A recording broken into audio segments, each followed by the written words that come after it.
Emily and James were getting married. They had been dating for about a year, but neither of them had their own place. Each of them lived in their parents' house.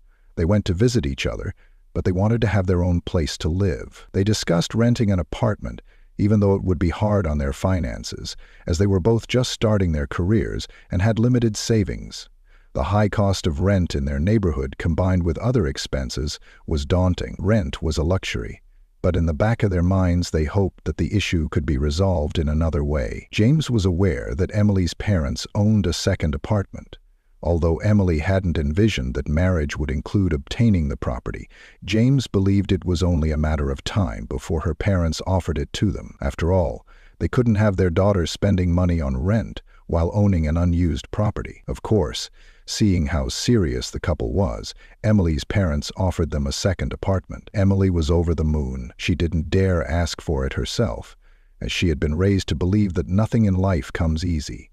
Her parents instilled in her the value of hard work and self-reliance, often telling her about their hardships and the sacrifices they made to build a stable life. This upbringing made her deeply appreciate what they did and strive to prove herself worthy of their trust. Her parents earned everything they had through hard work. Emily had inherited the second apartment from her grandparents, although they had secretly planned to give it to Emily when she had a family. Now that the young couple had a place to live, they realized the apartment was in need of renovation. Emily's parents had warned her about it, but she willingly shared the news with James. At first, James agreed, but the next day he had his doubts. Preparations for the wedding were already overwhelming, and he suggested they postpone the renovations. However, they had already decided against a lavish wedding. Emily saw no reason to postpone. She preferred to start their life together in a cozy, renovated house, even if it meant giving up the lavish wedding. Despite James's initial resistance, Emily's determination prevailed. She began the renovations with her savings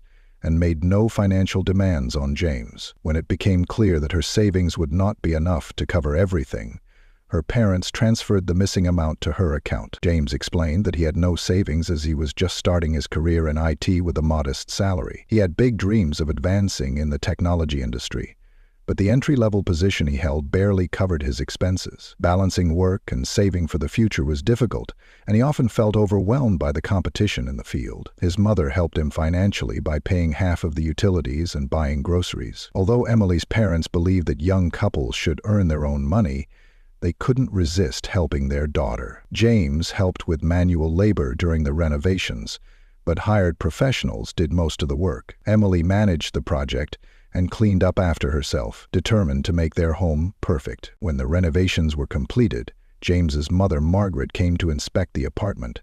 She praised their efforts but was surprised to learn that they were already buying furniture. Margaret advised them to wait until after the wedding, promising to give them 2 furniture sets. Although her advice seemed practical at first glance, Emily couldn't help but feel that Margaret's suggestion was also a way to maintain control of the situation and subtly assert her influence. Emily didn't quite understand Margaret's reasoning, but decided to hold off on any major purchases. Around the same time, Emily's friend who worked at a travel agency offered her a discounted trip to Egypt. Emily's parents helped with the expenses, and the couple planned their honeymoon. After the wedding, they ordered furniture, which was delivered just in time for their return from the trip. Emily's parents contributed additional furniture, and Margaret provided household items that she seemed to enjoy passing from hand to hand. The first cracks in their marriage appeared 2 years later. Emily wanted a child, but James kept putting off the decision. He spent time and money on himself, buying expensive gadgets and clothes, while Emily took care of most of the household expenses. She tried to talk him into traveling or visiting local attractions, but he refused,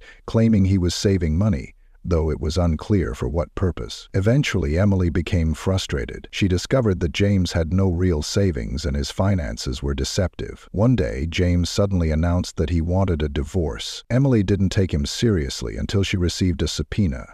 To her shock, James demanded half the cost of the repairs and furniture, even though they had been paid for by her and her parents. Margaret had a hand in the scheme, encouraging James to forge receipts to back up his claims. However, Emily's meticulous record-keeping and the assistance of her attorney revealed the truth. Bank statements and receipts showed that the repairs had been completed before the wedding and paid for by Emily. The court ruled in her favor, awarding James only a small portion of his claim. The ordeal revealed Margaret's manipulative nature. She insisted on returning small items, such as dishes and towels. Emily happily returned everything, finding relief in their absence. James and Margaret's actions eventually led to further consequences, including a fraud investigation against Margaret for her involvement in forgery. Emily learned valuable lessons from this experience. If she thought about marriage again, she would insist on a prenuptial agreement and keep careful records of all expenses. Life had taught her that foresight was necessary to protect herself from unexpected betrayals.